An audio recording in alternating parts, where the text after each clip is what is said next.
Olá, boa tarde, boa noite, bom dia. Depende do horário que você vai assistir essa videoaula.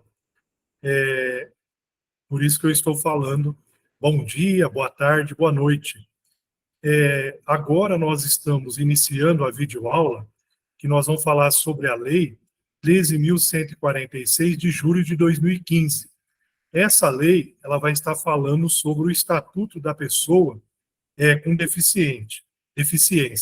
É uma lei que ela não é simples, ela é complexa, e é uma lei que nós não podemos nos ater somente à lei, ao, à expressão literal. É uma lei que ela tem muitos conceitos, e são nesses conceitos que nós temos que ficar atentos. Então, só para vocês terem uma ideia, é uma lei que ela é extensa, ela não vai ser abordada na sua totalidade, porque o edital não exige, mas mesmo o edital não exigindo a sua totalidade, aquilo que o edital exige do processo seletivo 2023-2024, mesmo assim não exigindo tudo, aquilo que é exigido ainda é muito extenso. Então, só para vocês terem uma ideia a respeito do conceito. Então, a Lei 13.146/2015, ela institui a Lei Brasileira de Inclusão da Pessoa com Deficiência. E ela é considerada também o Estatuto da Pessoa com Deficiência. Então, aí a gente vai estar olhando aqui, a partir do artigo 3º, ela vai começar a trabalhar os conceitos. O que é acessibilidade? Então, essa seria a palavra que nós teríamos que grifar e defini-la e guardar. Tá? Então, se cair lá na prova, segundo a lei do Estatuto da Deficiência, o que é acessibilidade? Então, acessibilidade é a possibilidade de condição de alcance para a utilização com segurança e autonomia de espaços mobiliários. Então, acessibilidade é aquilo que vai garantir a pessoa com deficiência que ela garanta o acesso dela à utilização dos serviços públicos, né? Agora, outro conceito importante aqui, que é importante nós guardarmos e anotar, escrever, o conceito de desenho universal. Segundo a lei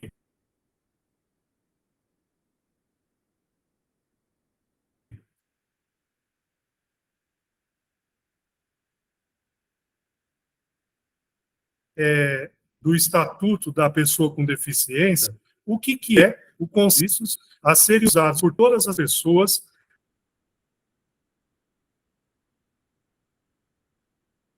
sem necessidade de adaptação ou de projeto específico, incluindo os recursos de tecnologia.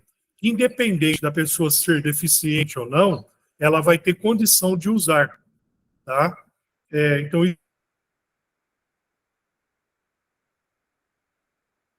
isso é importante. A tecnologia assistiva é um outro conceito também, ou ajuda técnica. São produtos, equipamentos, dispositivos, recursos, metodologias, estratégias, práticas e serviços que objetivam garantir o acesso das pessoas com deficiência.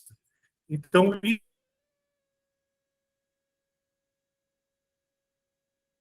isso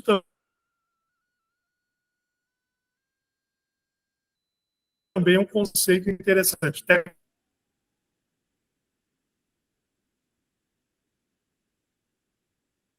Tecnologia assistiva.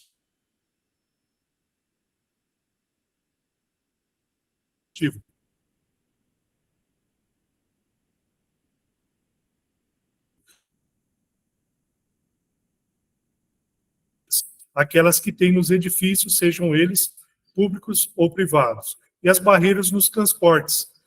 No caso, a pessoa vai pegar um ônibus, ela é cadeirante, ela não consegue andar de jeito nenhum. No ônibus só tem a escada, então ela não é uma barreira que é considerada barreira existente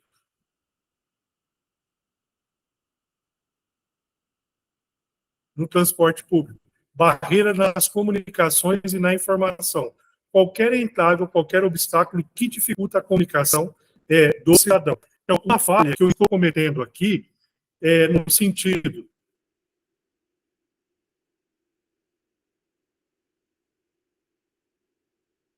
eu estou gravando a videoaula e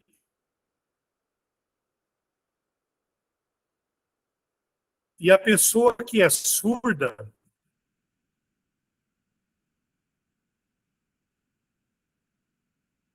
ela não vai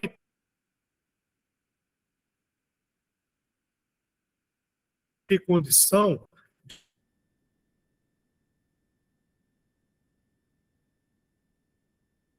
comunicação, forma de interação dos cidadãos,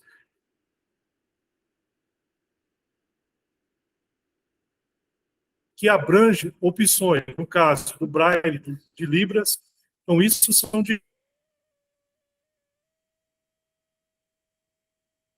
direitos das pessoas terem. E as adaptações, conceito de adaptações razoáveis.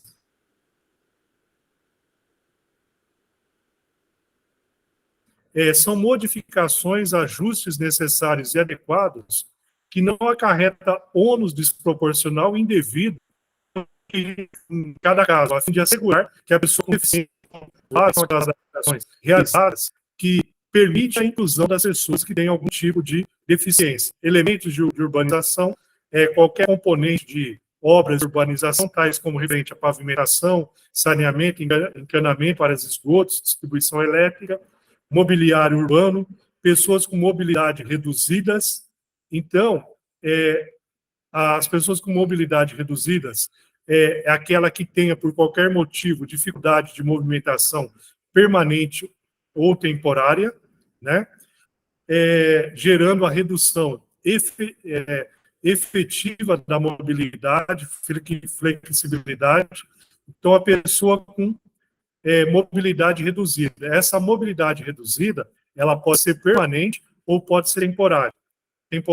Residências inclusivas é aquelas que não tenha obstáculo e que permita que a pessoa transita e que não tenha os obstáculos que dificultam a sua entrada e saída das residências. Moradia para a vida, independente da pessoa com deficiência, isso também é um direito.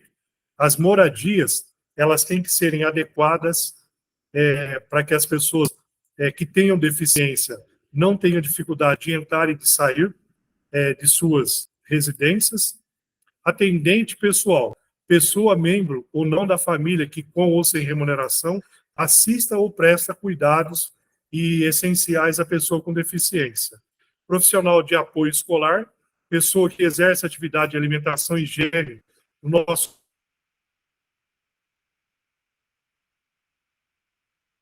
caso da rede municipal de ensino,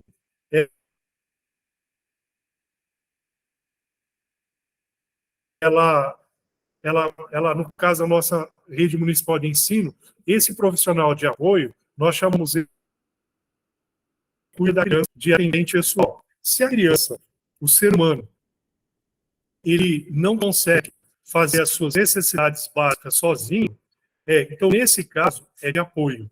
Nesse caso, ele tem autonomia, vai ter somente uma pessoa para acompanhá-lo, nesse caso, vai ser denominado atendente pessoal. E agora, a lei vai falar da igualdade e da não discriminação. Então, o objetivo da lei é, por isso que recebe o nome de Estatuto da Pessoa com Deficiência. E é importante também ficar claro aqui para nós que a pessoa tipificada como deficiente é aquela que tem uma deficiência permanente e não por tempo determinado, né?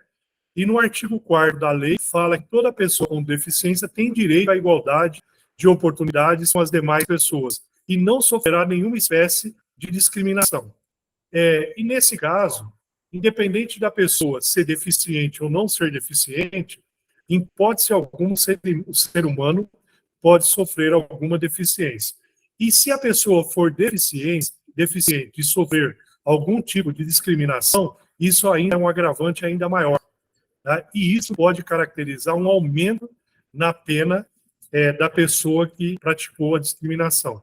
Considera-se discriminação em razão da deficiência toda forma de distinção, restrição ou exclusão por ação ou omissão que tenha o propósito ou o efeito de prejudicar qualquer ser humano, impedindo ou anular o reconhecimento ou exercício dos direitos e das liberdades fundamentais de pessoa com deficiência, incluindo a recusa de adaptações razoáveis e de fornecimento de tecnologia assistivas para que a criança, o ser humano, possa desempenhar. Nesse caso, eu falo criança e adolescente, se tiver em idade escolar, né?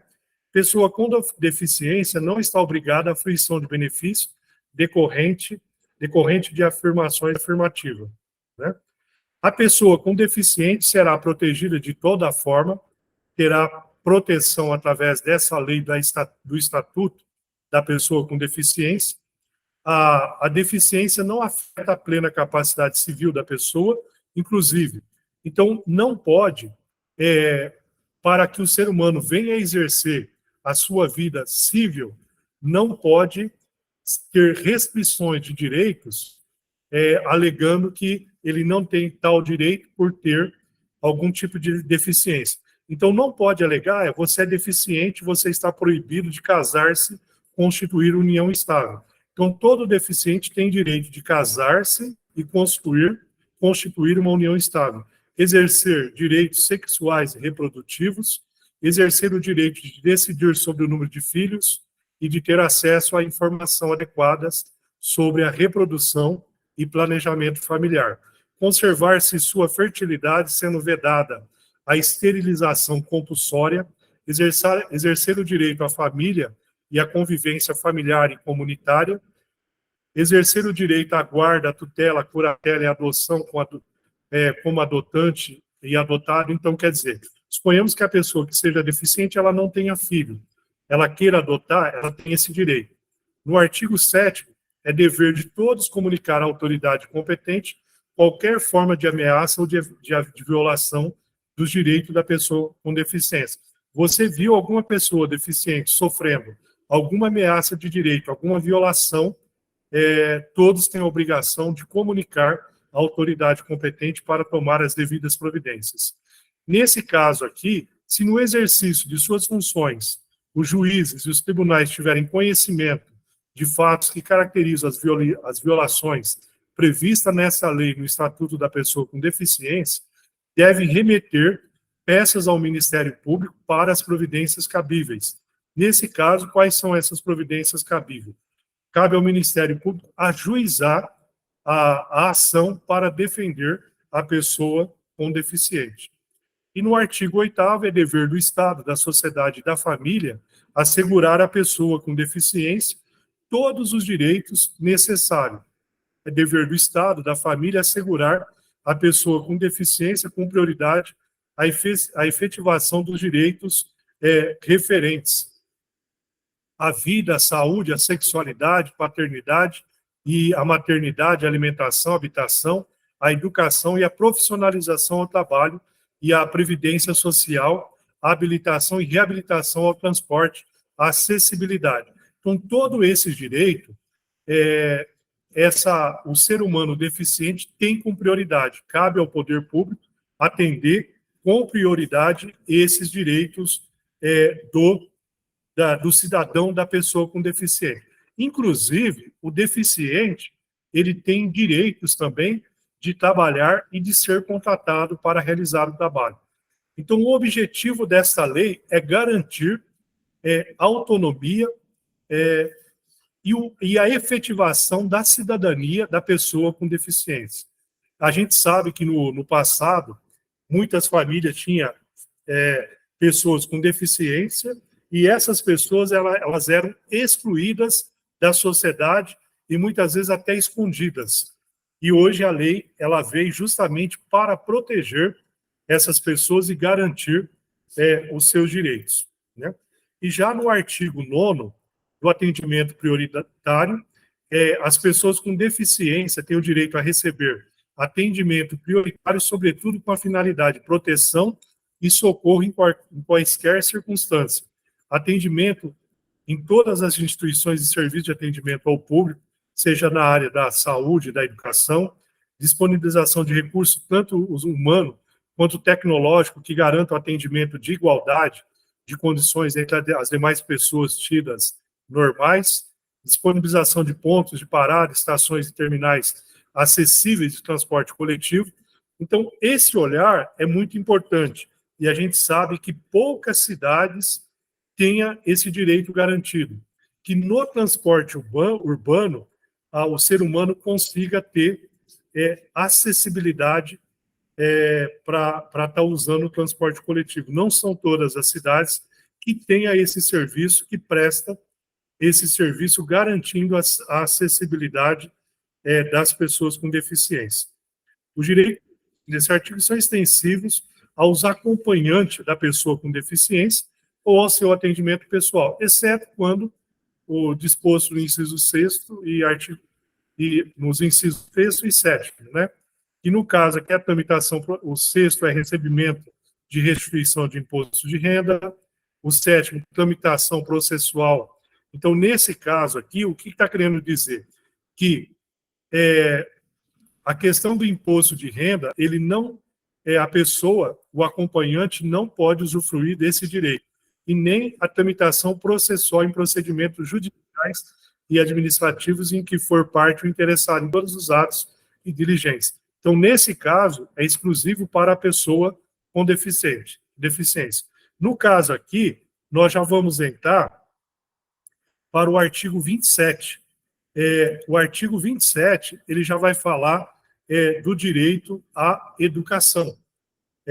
E nesse aspecto, a gente vai observar que o direito à educação, ele não é garantido somente aqui, no Estatuto da Pessoa com Deficiência. É garantido também na LDB e no próprio Estatuto da Criança e da Adolescência. Nesse caso, o Estatuto da Pessoa com Deficiência, ele vem para quê? Ele vem para reforçar aquilo que já está na LDB, que está no ECA e que está na própria Constituição brasileira. O artigo 8º, ele diz o seguinte, o artigo 27, do direito à educação. A educação constitui direito da pessoa com deficiência, assegurado sistema educacional inclusivo em todos os níveis e aprendizado ao longo de toda a vida, de forma a alcançar o máximo desenvolvimento possível de seus talentos e habilidades físicas, sensoriais, intelectuais e sociais, segundo suas características, interesses e necessidades de aprendizagem. E é dever do Estado, da família e da comunidade escolar e da sociedade assegurar esse direito à educação à pessoa com deficiência. E isso cabe ao poder público assegurar, incentivar, acompanhar e avaliar para saber se o serviço está sendo prestado de forma adequada e com qualidade. E o sistema educacional, ele tem que ser inclusivo em todos os níveis e modalidades, desde a educação básica, o ensino superior ou a graduação. E o sistema educacional, ele tem que ter um aprimoramento visando a garantir as condições de acesso e a permanência das pessoas com deficiência. E o próprio projeto pedagógico que institucionaliza o atendimento educacional especializado, com os demais serviços, terão que ter adaptações razoáveis para atender às características dos estudantes com deficiências. Então, hoje, nós vamos perceber que esses direitos, ele passa a ser fundamental, passa a ser importante, mas, infelizmente, nem todas as pessoas têm consciência desses direitos. Só para vocês terem uma ideia, recentemente, eu tive uma mãe que morava aqui próximo da escola, ela veio me perguntar se ela poderia matricular o filho dela aqui na nossa escola. Eu perguntei para ela assim, mas por quê que a senhora está perguntando se a senhora pode ou não pode? Não, é porque meu filho é deficiente, eu não sei por ele ser deficiente se eu posso matricular ele aqui na escola. Então, só para vocês perceberem a simplicidade das pessoas em não ter consciência dos seus direitos. E aí, o que eu expliquei para ela? Não se trata dele ser deficiente ou não ser deficiente, é direito dele. Então, a senhora pode matricular ele aqui e, tranquilamente, a escola tem que garantir que ele permaneça e que ele tenha continuidade nos estudos. Tá? Então, é um direito. E deu super certo a criança aqui na escola, e a gente aprendeu muito com ela. A oferta da educação bilíngue, no caso, se a criança for surda, ela tem direito a Libras, adoção de medidas individualizadas e coletivas em ambientes que maximizem o desenvolvimento acadêmico e social dos estudantes com deficiência, pesquisas avultadas para o desenvolvimento de novos métodos e técnicas pedagógicas que venham aprimorar e avançar o conhecimento de estudo de caso, de elaboração de plano de atendimento educacional especializado, no caso, com a sala de AE, e não adianta a gente querer tratar as crianças deficientes como se fossem todas iguais. Cada criança, mesmo que ela tenha o mesmo tipo de deficiência, é um outro ser humano, tem que ter uma outra abordagem, tem que interagir e conhecer a criança de forma individualizada. Não dá para dar um tratamento generalizado. Mesmo a criança sendo tida normal, já dificulta dar um atendimento de forma geral. Agora, imagine uma criança deficiente. Então, esse atendimento ele tem que ser individualizado. E a lei, o Estatuto da Pessoa com Deficiência, garante isso, né? Adoção de medidas de apoio que favoreçam o desenvolvimento dos aspectos linguísticos, culturais e educacionais, adoção de práticas pedagógicas inclusivas que venham colaborar e contribuir para o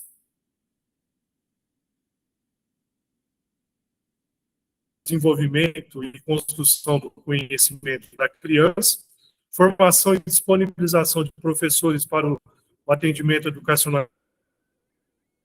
A gente chama de Libras para os surdos e Braille para as pessoas cegas ou de baixa visão, acesso à educação superior e à educação profissional e tecnológica com igualdade de oportunidade em condições das demais pessoas, inclusão em conteúdos curriculares em cursos de nível superior e de educação profissional, acesso da pessoa com deficiência em igualdade de condições, acessibilidade para todos os estudantes, trabalhadores da educação e demais integrantes da comunidade escolar, às edificações. Então, nós vimos lá anteriormente o conceito de acessibilidade, são todos os dispositivos que garantam o acesso ao serviço público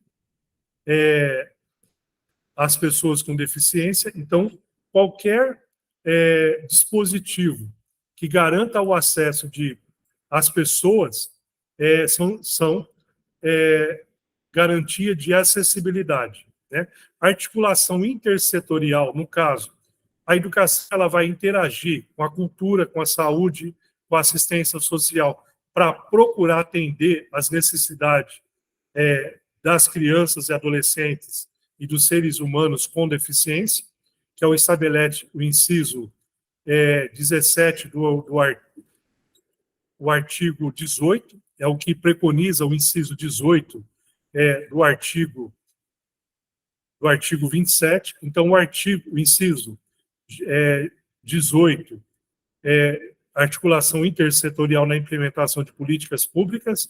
Então, a educação, conversar com a saúde, conversar com a cultura, conversar com a assistente social, para que se possa garantir os direitos das pessoas com deficiência. E aqui vai falar o parágrafo 1º a respeito das instituições privadas. De qualquer nível e modalidade de ensino, aplica-se obrigatoriamente os dispositivos nessa lei, incluindo aqui os incisos citados. Na disponibilização de tradutores e intérpretes da Libra, que se refere ao inciso 11 do caput desse artigo, deve-se observar o seguinte: os tradutores e intérpretes de Libras atuantes na educação básica devem, no mínimo, possuir ensino médio completo e certificado de proficiência em Libras.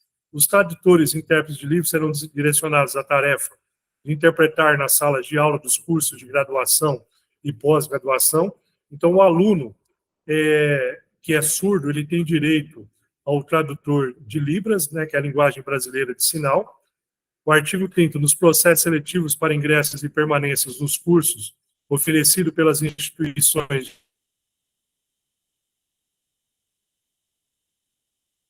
de ensino superior e de educação profissional e tecnológicas públicas e privadas, deve adotar a seguinte medida: atendimento preferencial à pessoa com deficiência, disponibilização de formulário de inscrição de exames com campos específicos, com candidato com deficiência, disponibilização de provas em formatos acessíveis para as pessoas com deficiência, dilação de tempo para a realização da prova, conforme demanda apresentada pelo candidato. Isso também serve para concurso público.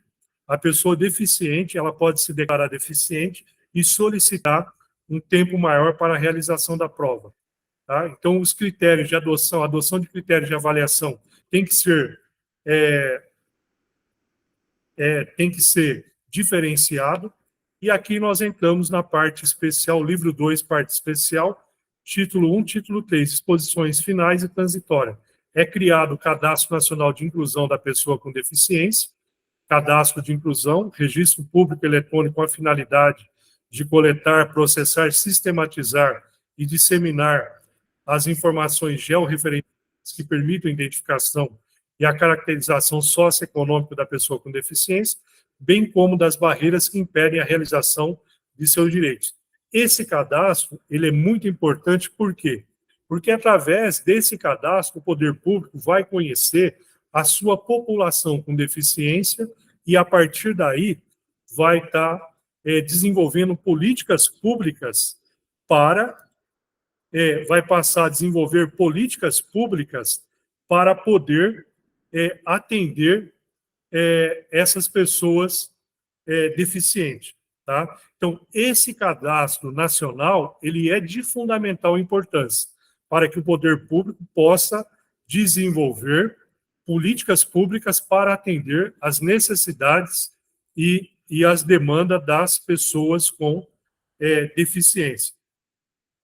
Para coleta, transmissão e sistematização de dados, nós temos aqui o censo escolar, que é obrigatório, que nós vimos lá, que é obrigatório as escolas fazerem anualmente até o mês de maio, e o próprio Ministério da Educação compartilha essas informações com outros ministérios para que possa estar desenvolvendo as políticas públicas, né?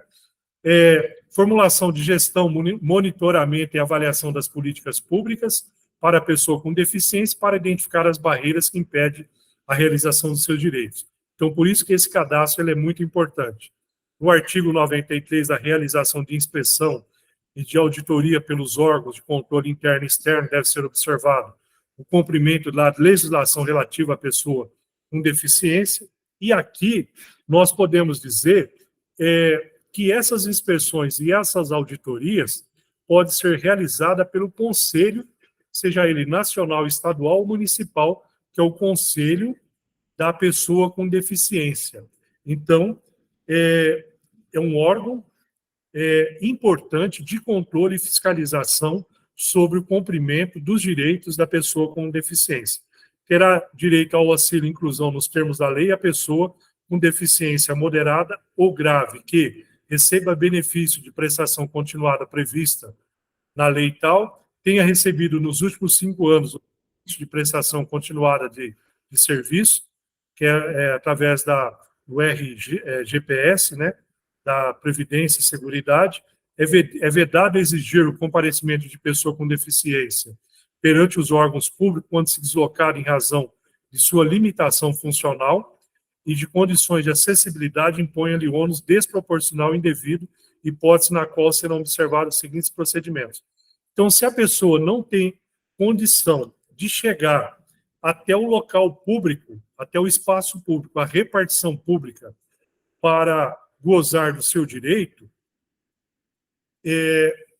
para que essa pessoa tenha esse direito, isso não possa ser uma exigibilidade, uma exigência do poder público, e com isso, se a pessoa não comparecer, excluir esse direito da pessoa. Então, isso é proibido, tá? E aí a gente vai mostrar logo em seguida, quando for de interesse do poder público, a gente promoverá o contato necessário com a pessoa com deficiência em sua residência. Quando for de interesse da pessoa com deficiência, ela apresentará solicitação de atendimento domiciliar ou fará representar-se por procurador constituindo para essa finalidade. E aí, assegurada a pessoa com deficiência, o atendimento domiciliar pela perícia médica. Então, o poder público não pode falar o seguinte: ó, eu não vou te conceder esse direito porque era para você ter vindo aqui na repartição e você não veio. Então, isso não pode acontecer. E se o comparecimento da pessoa é de interesse do poder público, então o poder público tem que ir até a pessoa. Se o comparecimento, a repartição pública for do cidadão, da pessoa, do ser humano, então esse ser humano pode mandar um representante, e essa representação vai através de uma procuração que esse seu procurador terá como está solicitando o direito, pleiteando o direito da pessoa com deficiência, né? Então, isso é muito importante. Nos tribunais regionais eleitorais, deverão, a cada eleição, expedir instruções aos juízes eleitorais para orientá-los na escolha dos locais de votação. Então, as escolas, elas são obrigadas a terem sessões que garantam a acessibilidade para que o cidadão possa votar, tá? Então, aqui nas escolas, geralmente, o pessoal da Justiça Eleitoral, eles perguntam qual salas que eu posso colocar para as pessoas deficientes estarem usando, principalmente os deficientes físicos, né? Então, eles não podem deixar de cumprir, de executar um direito, que é o direito do voto, por ser deficiente. Então, a lei dá garantia total a eles que eles sejam cidadãos como os demais, tá? Então, é isso que a lei está querendo garantir nesse artigo e nesse inciso aqui da lei do Estatuto da Pessoa com Deficiência. No caso, para fim de contrato de aprendizagem, a comprovação da escolaridade de aprendiz com deficiência deve considerar, sobretudo, as habilidades e competências relacionadas à profissionalização. Para o aprendiz com deficiência com 18 anos ou mais, a validade do contrato de aprendizagem pressupõe que ele seja registrado na carteira de trabalho. Desempenho insuficiente ou inadaptação do aprendiz, salvo para o aprendiz com deficiência quando desprovido de recursos de acessibilidade e tecnologia assistivas, de apoio necessário ao desempenho de suas atividades. Então, quando mesmo a pessoa sendo deficiente, é possível que garanta alguma acessibilidade a ela, que ela realize o trabalho, então ela não poderá ser excluída do mercado de trabalho por ser deficiente. Então, tem que ter as adaptações necessárias para que ela possa desempenhar o seu trabalho e as suas funções normais, tá? Então, mesmo no mercado de trabalho, nós fizemos uma audiência pública sobre os autistas na Câmara Municipal, e essa foi uma das principais reclamações dos pais. Meu filho, infelizmente, não é admitido em nenhum emprego por ser autista, tá? Então, isso não pode ser um impeditivo. A deficiência da pessoa não pode ser uma justificativa. As medidas judiciais destinadas à proteção de interesse coletivo, difusos, individuais, homogêneos, individuais e indisponíveis da pessoa com deficiente poderão ser propostas do Ministério Público.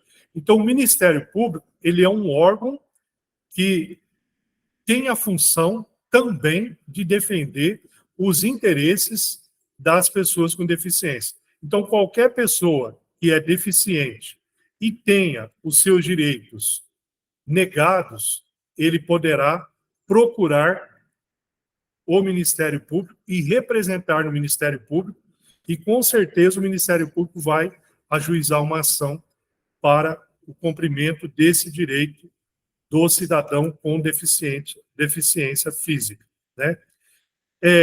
E aí, é importante a gente colocar aqui, constitui crime punível com reclusão de 2 anos, de 2 a 5 anos, e multa, recusar, cobrar valores, adicionar, suspender, procrastinar, cancelar ou fazer cessar inscrição de aluno em estabelecimentos de ensino de qualquer curso, grau público ou privado em razão de sua deficiência. Foi aquilo que eu falei para vocês. A mãe chega aqui e fala assim, ó, eu posso matricular meu filho? Eu pergunto para ela, por quê? Não pode. Porque ele é deficiente. Se eu pego e falo, então ele não vai ser matriculado, e o que eu estou cometendo? Eu estou cometendo um crime. E esse crime, a lei é clara, eu posso ficar preso de 2 a 5 anos. Tá? Então, nenhuma instituição pública de educação pode recusar. Dá licença um pouquinho. Nenhuma instituição ela pode recusar uma matrícula de um aluno alegando que esse aluno ele é deficiente. Se isso acontecer, a pessoa será processada e poderá pegar de 2 a 5 anos de cadeia. Olha como é grave isso, né? Obstar a inscrição em concurso público, o acesso de alguém ou qualquer cargo de emprego público em função da deficiência, negar emprego, trabalho ou promoção da pessoa em razão de sua deficiência, recusar, retardar ou dificultar a internação de uma pessoa por ela ser deficiente, deixar de cumprir, retardar ou frustrar execução de ordem judicial expedida pela justiça em virtude da pessoa ser deficiente, recusar, retardar ou omitir dados técnicos indispensáveis à propositura da ação civil, justamente porque a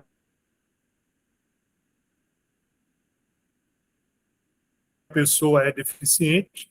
Se o crime for praticado contra a pessoa com deficiência menor de 18 anos, for menor de 18 anos, a pena aumenta a 1/3. A pena pela adoção deliberada de critérios subjetivos para indeferimento de inscrição, de aprovação, cumprimento de estágio probatório, de concursos públicos, não exclui a responsabilidade patrimonial pessoal do administrador público, né? Então, o administrador público, ele poderá responder criminalmente por essa discriminação. E também, essa condenação por multa vai afetar também o patrimônio do administrador público que venha cometer esse tipo de crime contra a pessoa deficiente. Tá? Então, isso é muito importante. E agora, quando o trabalhador com deficiência, por prescrição, necessita adquirir órteses ou próteses por promoção de acessibilidade e inclusão social, informação do que trata o caput deve ser acessível à pessoa com deficiente e tal. Todas as informações. Aí vem falar o cônjuge, o companheiro e o filho não emancipado de qualquer condição menor de 20 anos ou inválido ou que tenha deficiência intelectual ou mental ou deficiência grave. Irmão emancipado de qualquer condição menor de 21 anos, né? Isso também é estendido a essas pessoas. Porque nós sabemos que muitas pessoas que são deficientes, elas não têm emancipação, elas são tuteladas porque elas dependem de outra pessoa como procurador ou tutor para representá-las e lutar pelos seus direitos. Tá? A dispensa de pessoa com deficiência ou de beneficiário reabilitado da Previdência Social final de contrato por prazo determinado de mais de 90 dias e a dispensa imotivada do contrato por prazo indeterminado somente poderão ocorrer após a contratação de outro trabalhador com deficiência. Olha que interessante. Então, determinadas empresas, elas têm que ter vagas exclusivas para deficiente. Se a empresa ela demitiu um deficiente, ela não pode colocar uma outra pessoa no lugar tida normal. Tem que colocar uma pessoa também deficiente para aquela vaga. Então, isso quer dizer o quê? Para a reserva de cargo, será considerado somente a contratação direta da pessoa com deficiência, excluído o aprendiz com deficiência de que trata a consolidação das leis do trabalho. Então, nesse caso, a vaga para deficiente não conta aquela vaga que tenha aprendiz, né?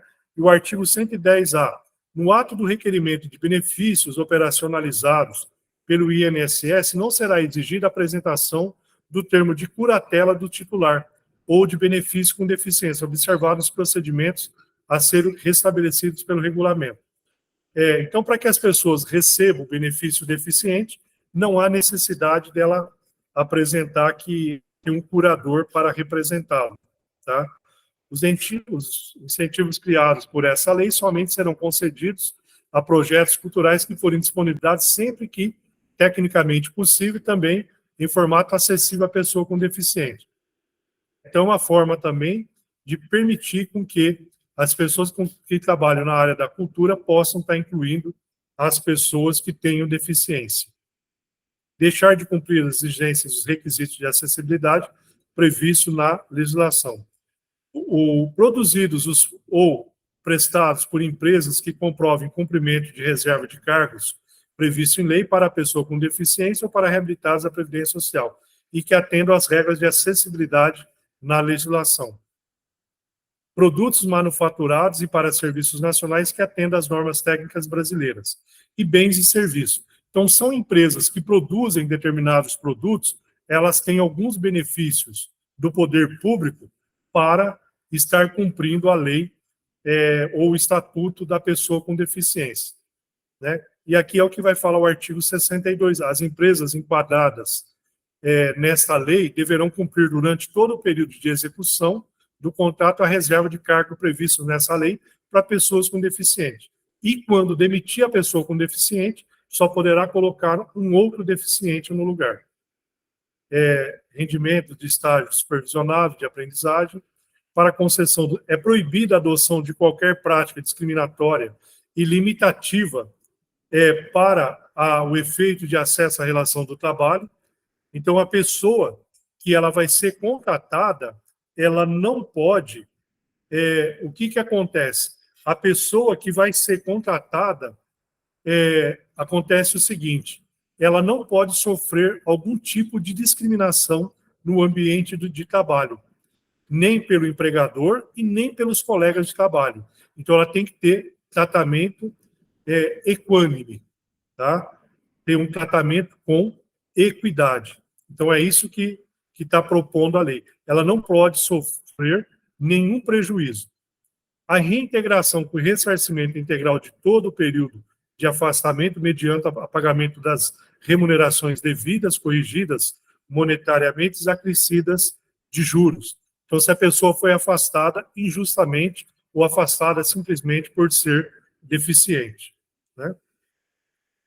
Os efeitos deste código aqui são considerados vias terrestres, as praias abertas, as circulações públicas, as vias internas pertencentes aos condomínios constituídos por unidades autônomas e vias e áreas de estacionamento de estabelecimentos privados.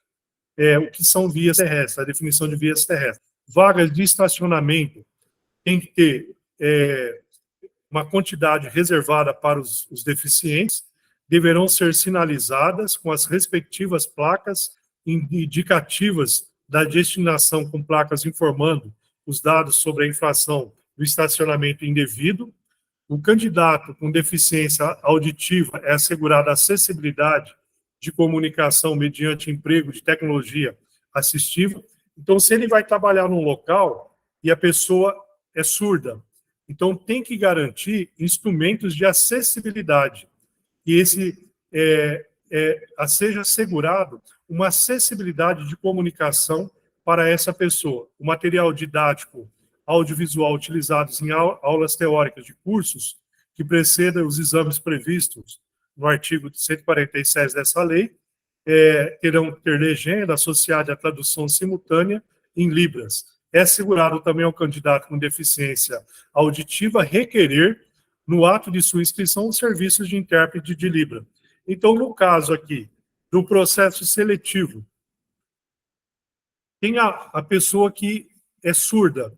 Nesse processo seletivo que nós estamos prestando aqui, ela pode requerer um intérprete para ela no momento da realização da prova, para que ela não venha sofrer nenhum prejuízo na hora da realização da prova. Tá? Então, a pessoa tem esse direito.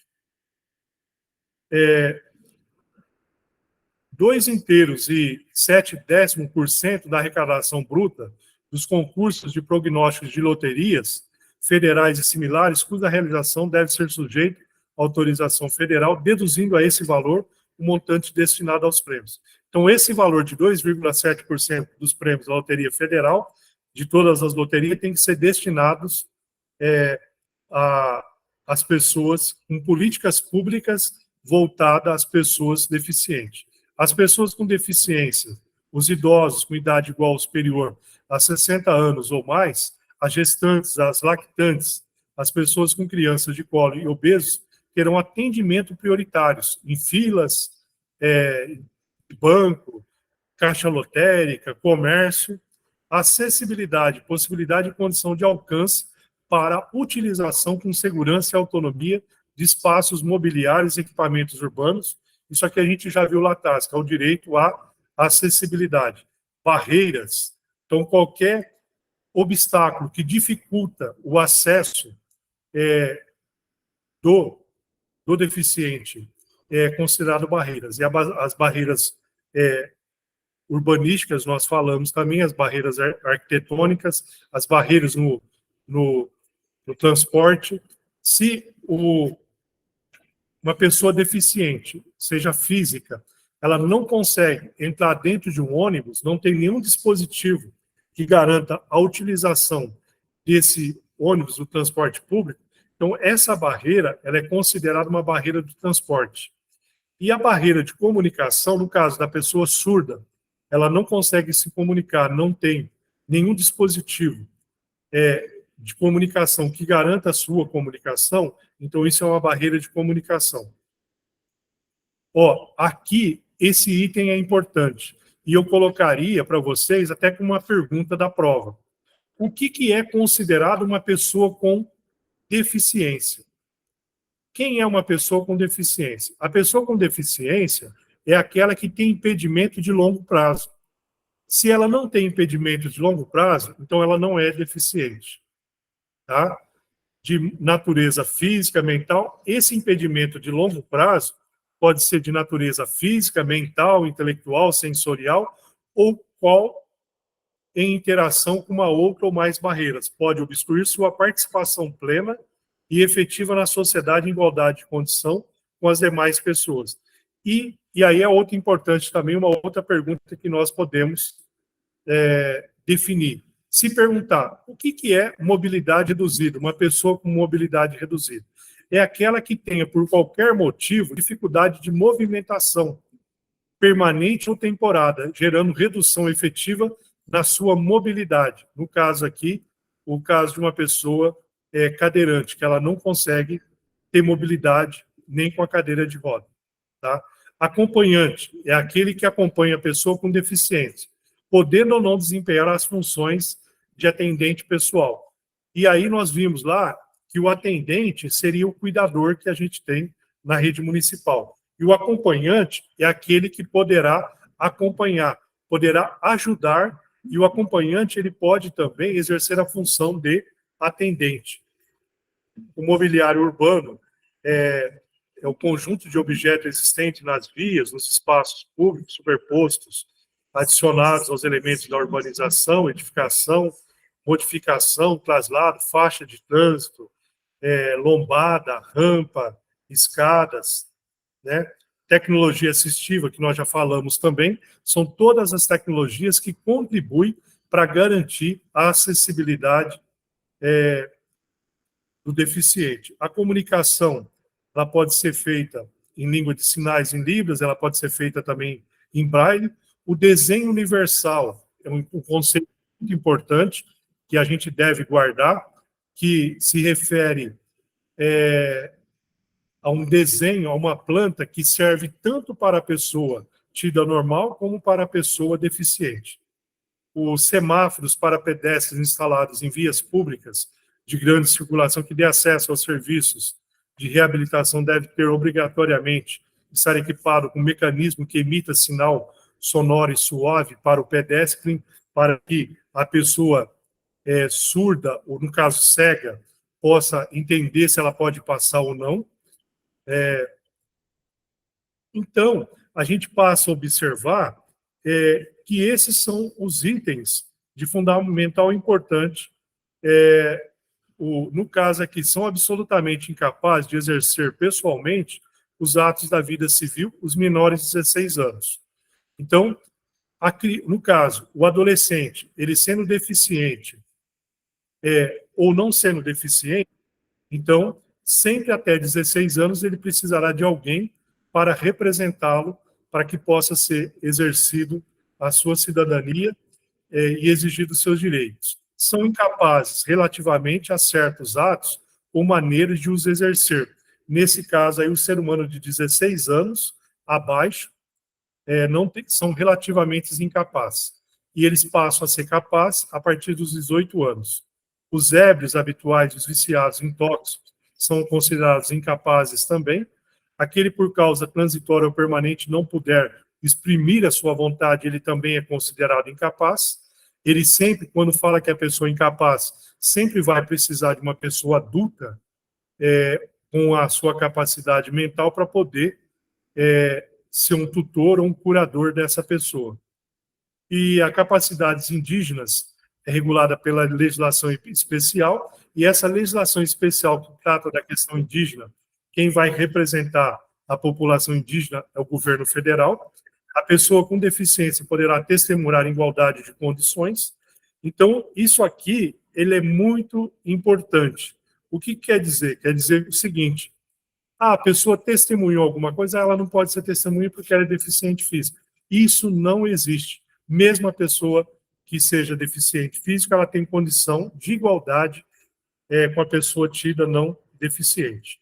Tá? E aqui a gente está chegando ao final. A pessoa com deficiência mental ou intelectual em idade núbia poderá contrair matrimônio expressando sua vontade diretamente ou por meio do seu responsável.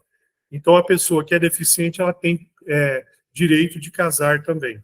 A ignorância anterior ao casamento de efeito físico irremediável, que não caracteriza deficiência ou de moléstia grave, e transmissível por contágio, por herança capaz de pôr em risco a saúde de outro cônjuge de sua descendência. Né?